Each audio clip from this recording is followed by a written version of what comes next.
करीबी बना कांग्रेस का ब्रह्मास्त्र, बीजेपी का गढ़ ध्वस्त करने को तैयार कांग्रेस। कोलारस सीट पर कांग्रेस ने उतारा अपना दिग्गज। राजघराने की इस सीट पर कांग्रेस ने लगा दिया बड़ा दांव।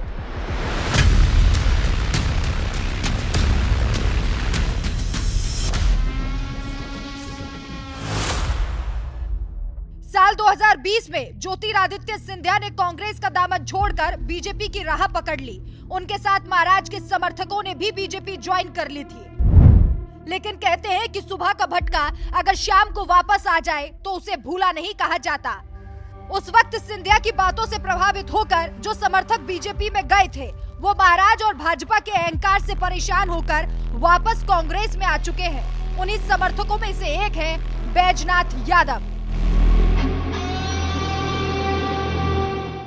जो ज्योतिरादित्य सिंधिया के कट्टर समर्थक माने जाते थे।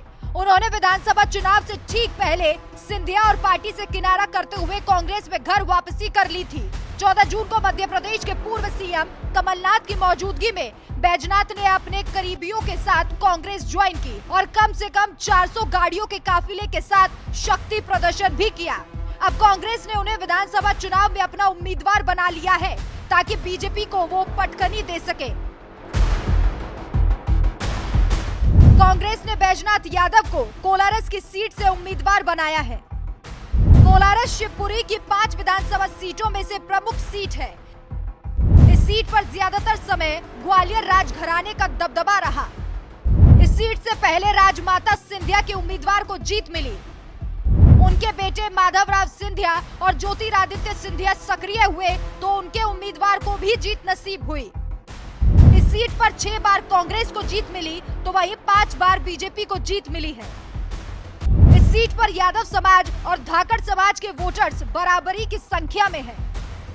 इसके अलावा जाटव समाज, आदिवासी, डांगी, लोधी, ब्राह्मण, कुशवाहा, वैश्य, ठाकुर और रघुवंशी समेत कई अन्य जातियों के वोटर्स भी हैं, जिसका इस सीट पर खास दबदबा रहा है।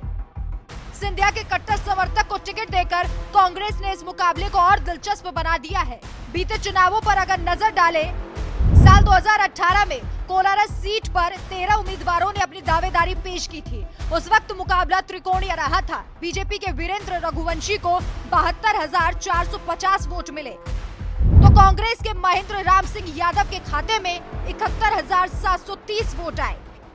तीसरे नंबर पर बहुजन समाज पार्टी रही, जिसके उम्मीदवार अशोक शर्मा को 16,483 वोट मिले। बसपा के शानदार प्रदर्शन की वजह से मुकाबला कांटे का हो गया। आखिर तक उतार चढ़ाव वाले मुकाबले में बीजेपी के खाते में महज 720 मतों के अंतर से ये जीत गई।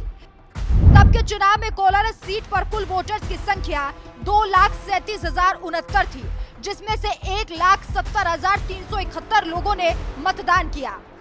ऐसे में अब देखना होगा कि इस बार कौन सी पार्टी बाजी मारती है। क्या कांग्रेस ने जिस सिंधिया के कट्टर समर्थक को मैदान में उतारा है वो कामयाब हो पाता है या फिर इस बार बीजेपी बाजी मार ले जाती है।